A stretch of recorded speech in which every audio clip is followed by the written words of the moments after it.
सभी जने भक्त बन गए तो इस संसार का क्या चलेगा, कैसे चलेगा।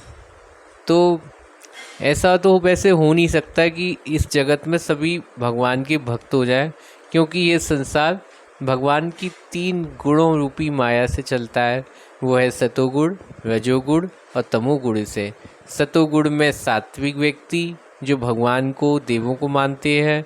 रजोगुण में सकाम कर्मी व्यक्ति जो सकाम कर्म करते हैं, और जैसे व्यापार और मुनाफा कमाना, ये रजोगुणी व्यक्ति का काम है।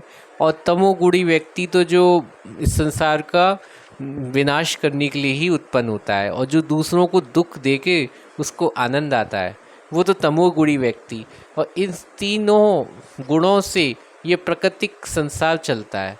तो इसमें संभव नहीं है यहाँ पे कि सिर्फ सतोगुणी व्यक्ति ही भक्त बन जाए। अगर लेकिन ये भक्त हो जाए तो यहाँ पे कहते हैं कि अगर यहाँ पे सभी भक्त हो जाए तो यहाँ पे हमारे कई फ़ायदे हो सकते हैं। अगर सभी भक्त बन गए तो पहला फ़ायदा तो ये होगा कि यहाँ पे जितने भी ये लड़ाइयाँ हैं, जितने भी वार हैं, सब ख़त्म हो जाएंगे।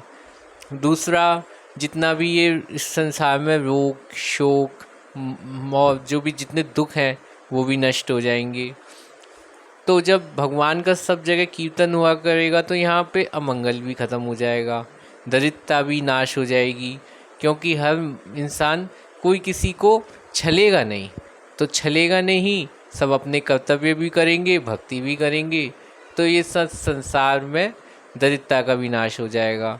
और जहाँ पे हरि नाम होता है, माँ दरिद्रता का भी वास नहीं होता है, तो दरिद्रता का भी नाश हो जाएगा। और बहुत कुछ फ़ायदा हो जाएगा, आनंद आनंद रह जाएगा। यहाँ पे जब टेंशन, डिप्रेशन वाले जो डॉक्टर हैं उनका भी छुट्टी हो जाएगी, तो टेंशन नहीं रहेगी, सब आनंद में डूबे रहेंगे सदा। तो यूँ फिर भगवान का सर्व जगत ये बैकुंठ धाम ही पूरा हो जाएगा। तो भगवान के वहाँ बैकुंठ धाम जाने की ज़रूरत नहीं पड़ेगी। तो इस हमारे यहाँ अकाल मृत्यु भी नहीं होगी। अकाल मृत्यु भी नहीं होती है जहाँ हरि नाम संकीर्तन होगा, तो यहाँ पे अकाल मृत्यु नहीं होगी। और सभी की सभी भगवान की जीवात्माएं धाम भगवान के सीधे चली जाएंगी, और यमराज जी के धाम में ताला लग जाएगा। तो इसीलिए यहाँ पे अगर सभी भक्त बन गए तो इतने फ़ायदे हो सकते हैं। लेकिन ये संसार 3 गुणों से भगवान के चलता है, तो यहाँ पे जो सतोगुणी व्यक्ति है वो भगवान की ओर आकर्षित होता है।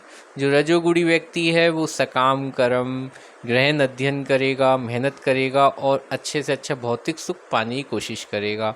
लेकिन जो तमोगुणी व्यक्ति है वो तो ना रजोगुणी को सुख ही रहने देगा, न सतोगुणी को, वो तो सबको दुख देगा। अंधकार बुद्धि होती है उसकी, तमोगुणी व्यक्ति की, वो घोर अंधकार में रहता है, उसकी बुद्धि घोर अंधकारिक होती है, और वो कष्ट देकर, दुख देकर दूसरों को बहुत आनंद बनाता है, और दुख देख के भी दूसरे का बड़ा आनंद होता है। वो तमोगुणी व्यक्ति होता है। निंद्रा, आलस्य और कटु वचन बोलना, ये तमोगुणी व्यक्ति के लक्षण हैं। हरे कृष्णा।